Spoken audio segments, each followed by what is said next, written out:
What is going on, Pats Nation? It's Patriots Global back here with another video, and in this one, I want to talk about just a few different free agents that the New England Patriots could still bring along. Now, just a little disclaimer before we get into this video. This doesn't mean that the New England Patriots are looking into these guys. This doesn't mean that the New England Patriots are necessarily interested in these guys. All it means is that these are some guys that are still on the free agency market, that are still looking for homes in the NFL, and are guys that I think that the Patriots should look into because they can really help give benefits to this team and really make it a staple before the start of the regular season.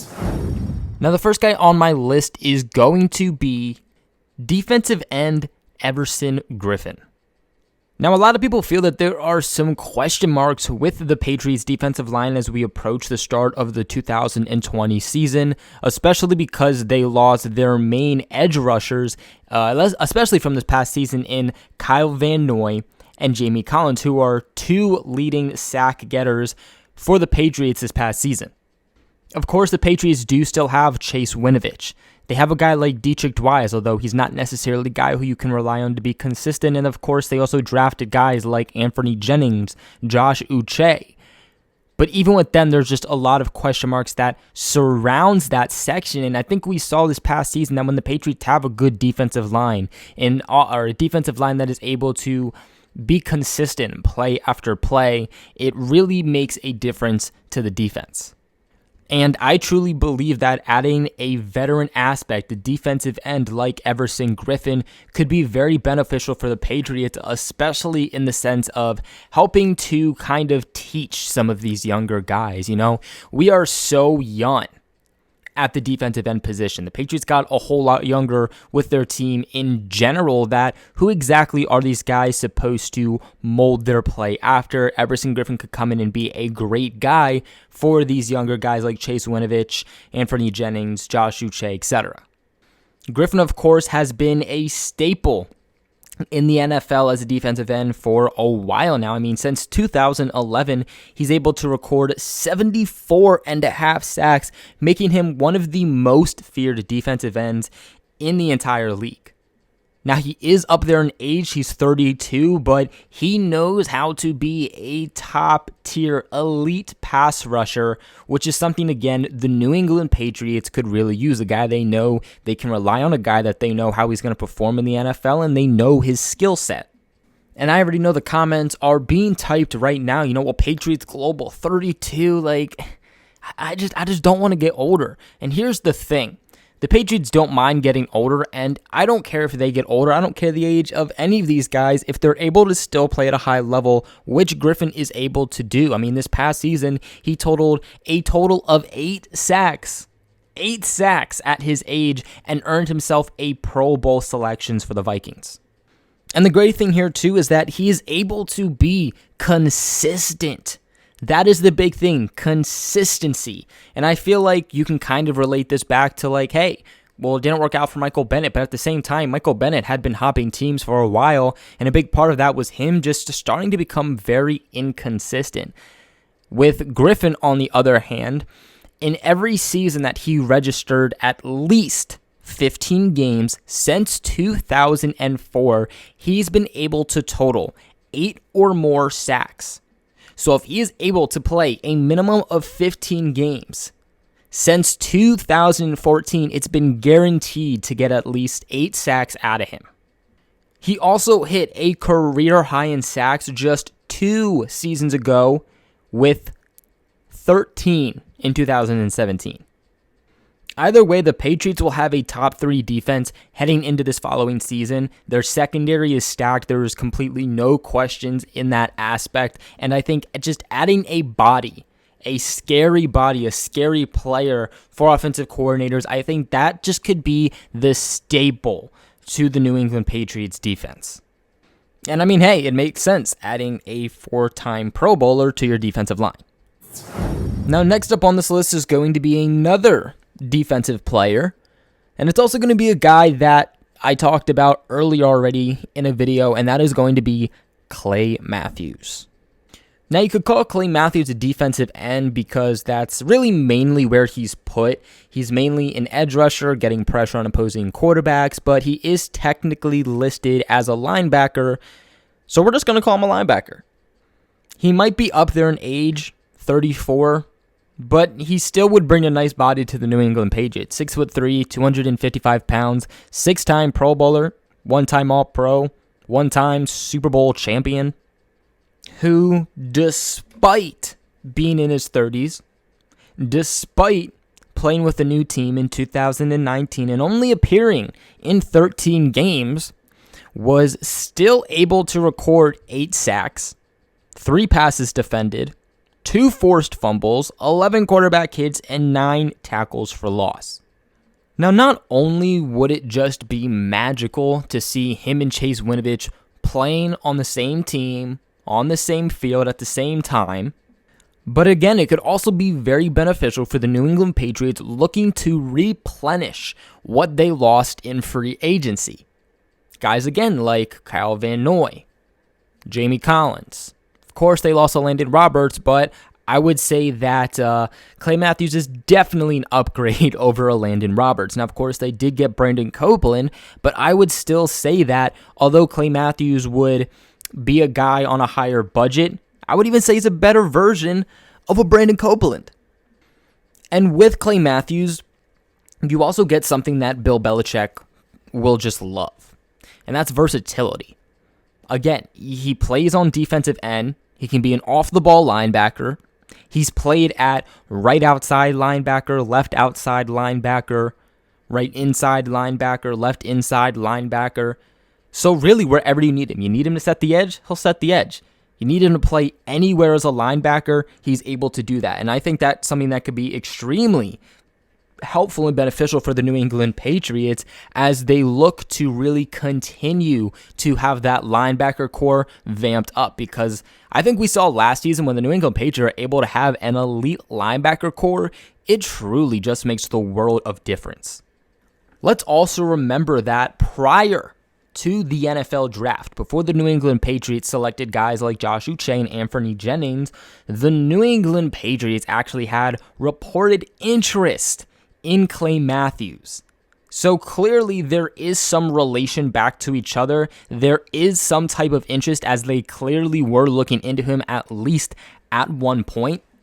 And with Clay Matthews, I just don't see him making the money that he's made in the past. I don't see him getting a contract like he did with the Los Angeles Rams, which, interestingly enough, despite the stats that he put up with them in 2019, he had signed a 2-year deal with the Rams. The thing, though, is that they just cut him after a season. He hasn't really had any looks in free agency this entire offseason, so I don't expect the money to be anything high, and I think that the Patriots could get a real nice bargain deal on him. Now, next up on this list, we take a little bit of a switch. But before we do that, guys, real quick, there is no shortage of action going on with our exclusive partner, BetOnline. Now, sports, as we all know, are slowly making their way back. And, of course, with UFC, NASCAR, and soccer, of course, leading that pact, BetOnline still has all of the best odds and lines for the upcoming matches this weekend. Now, of course, if you're like Patriots Global, I need more. I got you, because BetOnline has simulated NFL, NBA, and UFC happening every day. And they're live that you can check out. Of course, if you're looking for something other than sports, BetOnline has you covered with that too, as they have hundreds of live casino games, poker tournaments, and all of the best props in the business. If you guys are interested in this, go ahead and visit betonline.ag or use your mobile device and join today to receive your new welcome bonus and start playing today. BetOnline, your online sportsbook experts. But our first offensive player on this list is going to be Taylor Gabriel, free agent wide receiver. Now, Taylor Gabriel is a fairly respected wide receiver in the league. He's not anything crazy. He is not a guy who you should expect to put up 800 to 1,000 yards, anything like that. He's not going to be your number one receiver, but he's a guy that is able to get it done. He's a good 2 to 3, probably more number 3 receiver on the depth chart. And he's going to be a guy that has seen a lot throughout his time in the NFL. He's 29 years old, so he's getting up there in age, but he's still in his 20s. For those of you who are a little bit more worried about the Patriots getting older, especially at the wide receiver position, he's played with 3 different teams throughout his NFL tenure. He played with the Cleveland Browns from 2014 to 2015. He played with the Atlanta Falcons from 2016 to 2017. And most recently, which you probably know him for, he played with the Chicago Bears from 2018 to 2019. Now, this past season with the Chicago Bears did not bode too well for Taylor Gabriel. Of course, it doesn't seem like anything really boded well for the Chicago Bears this past season, but in 2019, Gabriel appeared in just 9 games in which he was targeted 48 times with 29 receptions for 353 yards, averaging 12.2 yards per reception, and 4 touchdowns with a long reception of 53 yards. What I like about Taylor Gabriel is that he'll bring nice aspect of speed. Now, he's not a Damiere Byrd, Brandon Cooks, Philip Dorsett. He's not a guy like that, okay?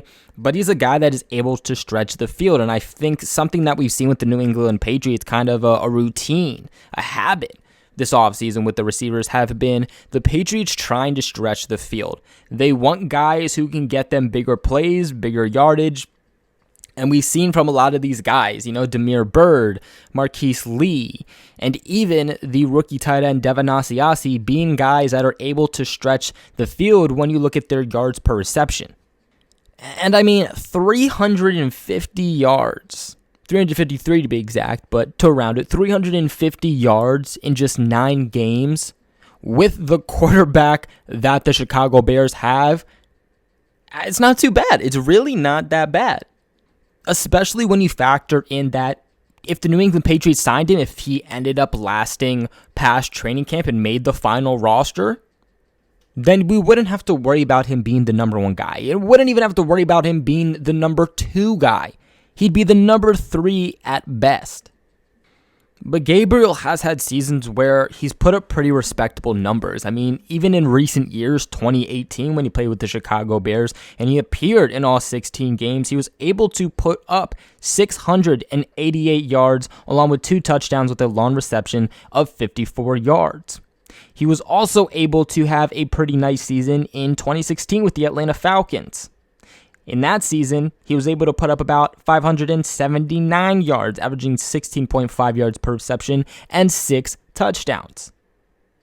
You can clearly see that he has some type of talent. Even in his rookie year with the Cleveland Browns, when he appeared in all 16 games, he was able to put up 621 yards, averaging 17.3 yards per reception. You can clearly see what I'm talking about when I say he can stretch the field.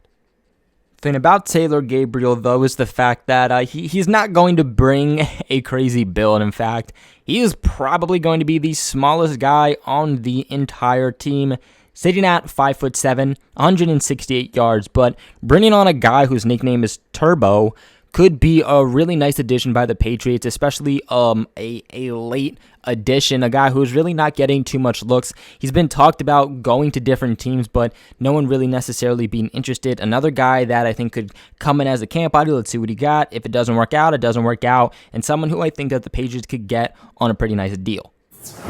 Now, next up on this list, we switch to defense, and I think that this is probably going to be everybody's favorite, if not definitely their second favorite, and that is going to be Snacks Harrison. And I actually think that this is my favorite also, just because I think that this is the ideal signing for the New England Patriots at this point, at least looking at the available free agents at the time that I'm making this video. When I look at the Patriots team, when I look at the positions, when I look and I just really try to think and I analyze what position do the Patriots need help at the most? Where are they most vulnerable? To me, it's defensive tackle. You lost Danny Shelton in free agency. You were hoping to get Mike Pennell last year, and that just did not work out. Neither did Michael Bennett. You essentially try to replace him with Bo Allen, who really has not had a great career. There's nothing really to say about Bo Allen. He's just a big body that is there to hopefully try and stuff the run, but doesn't make plays. But then, of course, you do have guys like Lawrence Guy, Adam Butler, who are two great players, easily the Patriots' best two defensive tackles. But imagine if one of them gets hurt, then the Patriots are at a very, very tough position. Now, we do have a guy like Byron Cowart, but we don't really know what to expect from him. There's nothing that we can honestly say to be like, okay, we can rely on Byron Cowart for this. Byron Cowart's officially 100% going to make the team. It's something that we saw a little bit of nice flashes for. He was able to make the final roster, but ended up getting put on injured reserve. This past season, a big issue for the New England Patriots was stopping the run. They had big bodies to be able to plug up the middle. Lawrence Guy, Danny Shelton. It's tough to get much better than that. The problem, though, was getting plays out of their defensive tackles. You know, it's great to have big bodies to fill up the gaps and whatnot, but you also need your players to be able to make plays. Especially at defensive tackle, you need them to be able to shed blocks, get the offensive linemen off of them so that they can get to the ball carrier.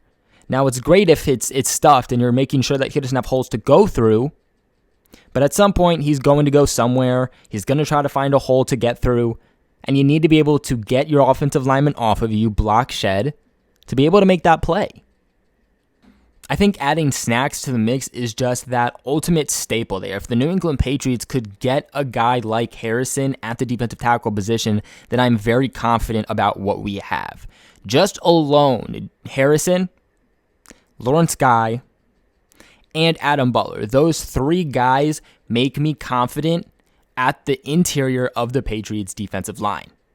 Now, for one, he is going to be a big body within the middle of the Patriots' interior of their defensive line. 6'3", 350 pounds. That is what the New England Patriots need for sure. Of course, also being a first-time All-Pro.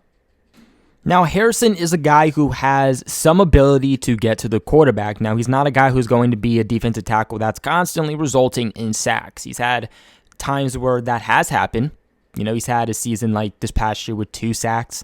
There was a season where he had 2.5, two seasons actually, back-to-back seasons where he had 3.5. But he's definitely, I would say, easily an upgrade over Bo Allen. You know, putting on pressure, being able to make plays, quarterback hits. This past year, he had 2. 2018, he only had 1, but he was kind of making a switch from Detroit and the Giants and whatnot. There was a season that he had 9, season he had 7, another season with 7. Or there was one season he had 7, there was another year he had 8.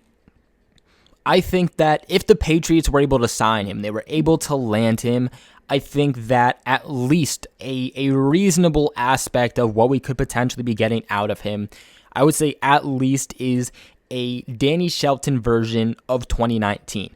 2019, Danny Shelton was going off. He was making plays. He was getting some sacks, forced fumbles, tackles for loss, quarterback hits.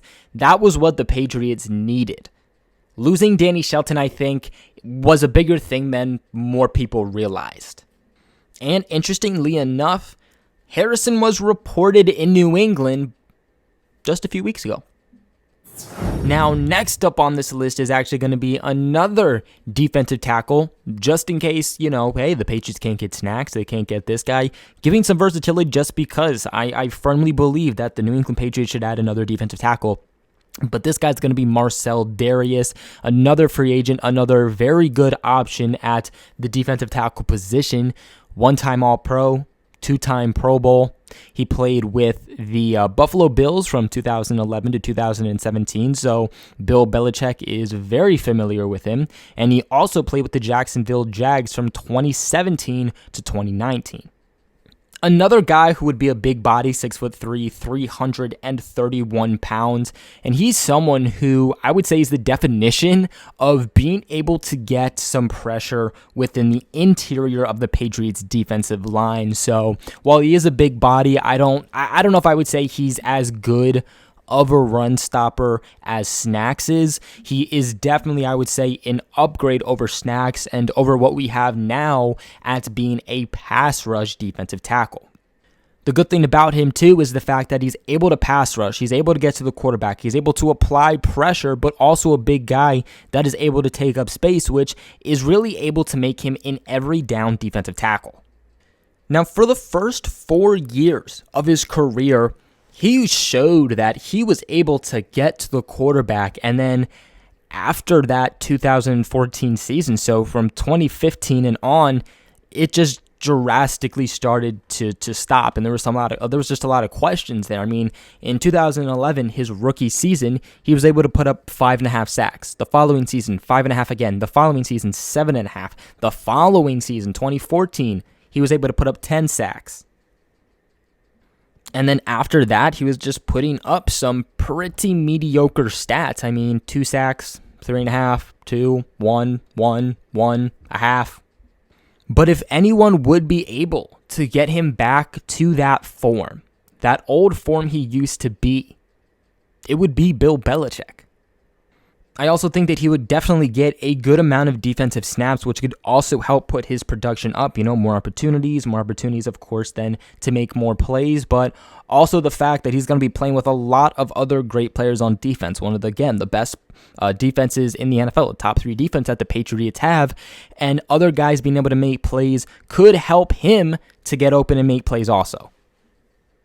Again, I would say for about the first 5 years of his career was really the ultimate time for him. If he was able to continue to put up those type of stats throughout the next few years of his career, then you would know the name Marcell Dareus a lot more than you're hearing it right now, and I guarantee you that. Because of the continuous lack of production over the last few years, he's just a guy that not too many teams are really interested in at this point. He's not a guy that you're hearing the name of. It's not like he's able to go work out, 1, because of coronavirus, but 2, because of just the fact that he doesn't have much interest in his market. So because of that, the New England Patriots, this could be another guy that they could get on a very nice low deal and could potentially be a steal for them. I think that if the Patriots do this right, they get him for low money. It could be a contract where he proves himself, just a 1-year deal. And look, if it doesn't work out, have him throughout training camp. If it just doesn't work out, kind of like it did with Mike Pennell, kind of like it did with Michael Bennett, put in his contract a sense that it can be voided. You can release him without having to worry about a cap hit and dead money.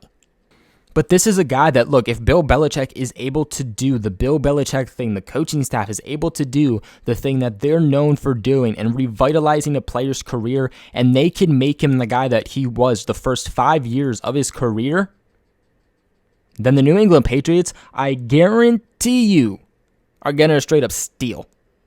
But that is going to be it for today's video. These are about 5 free agents that I think the New England Patriots should look into. These guys are all still currently left on the market. So what are your guys' thoughts on this? Let me know your thoughts in the comment section below. Please make sure to give this video a big thumbs up. It took a while to make. It took a while to find some free agents that I generally felt was good for the Patriots and do my research. So this one took a lot, so I would really appreciate a thumbs up and maybe even share it with your friends and your family and whatnot. And consider subscribing to the channel for all of your New England Patriots news.